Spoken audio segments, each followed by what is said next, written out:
خوێنکارانی قۆناغی پێنجەمی پەیمانگای هونەرە جوانەکانی هەڵەبجە و پەیمانگای کۆمپیوتەری هەڵەبجە لە گربوونەوەیەکدا و لە بەردەم بەڕێوەبەرایەتی گشتی پەروەردەی هەڵەبجە داوایان کرد کە بەشداری تاقیکردنەوەکان نەکەن و هاوشێوەی قۆناغەکانی دیکە مامەڵەیان لەگەڵ بکرێت. بڕیارەکەی وەزیری پەروەردە کە بڕیارەکە درا کە قۆناغەکانی پێنج و پۆلی دوانزە کە ئیمتیحان بکرێت بۆ دوانزەکان بۆ داخڵبوون و پێنجەکانیش بۆ دەرچوون. ئێمەش وەکو پەیمانگای هونەرجوانەکان و وەکو پەیمانگای زانستی کۆمپیوتەر هیچمان کەمتر نییە لەو پەیمانگانەی خوێندنی باڵا کە بە نمرەی بیستەکەوە کە قۆناغەکانی دەرچوونیان کۆتایی پێبێنن.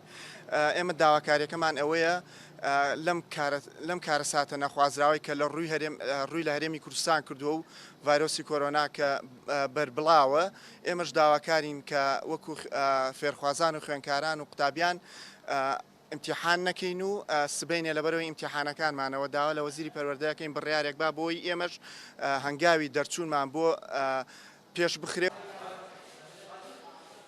بەڕێوەبەرایەتی گشتی پەروەردەی هەڵەبجە بۆ سەلامەتی گیانی خوێنکاران و ڕێگریکردن لە بڵاوبوونەوەی ڤایرۆسی کۆرۆنا سەرجەم هۆڵەکانی خوێندنی لە پارێزگاکە بە دەرمانی دژە ڤایرۆس پاکردەوە.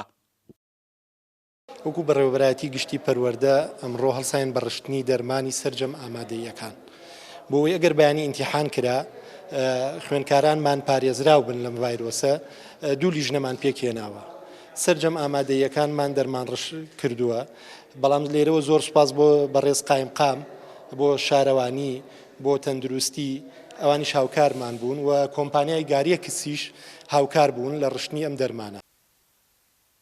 وەزارەتی پەروەردەی حکوومەتی هەرێمی کوردستان لە دوایین ڕێنماییەکانیدا بڕیاریدا بە داخڵبوونی ئەو خوێنکارانەی کە لە سێ وانەدا کەوتون و هاوکات پێدانی 10 نمرە وەک بڕیارێک بۆ ئەو خوێنکارانەی کە لە سێ وانەدا کەوتون ئەنجامدانی تاقیکردنەوەی ئەو خوێنکارانەشی کە لە 4 وانە زیاتر کەوتون بڕیارە لە 7/6 ئەم مانگەدا ئەنجام بدرێن و تاقیکردنەوەی خوێنکارانی قۆناغی پێنجەم و تاقیکردنەوەی خوێنکارانی قۆناغی پێنجەمی پەیمانگاکانی هونەرە جوانەکان و کۆمپیوتەری بۆ 28/6 دواخست. دەرچوونی گشتی و کۆتاییاتنی پرۆسەی خوێندن لە ئێستادا دوو ئاڕاستەی لە هەرێمی کوردستاندا هێناوەتە کایەوە.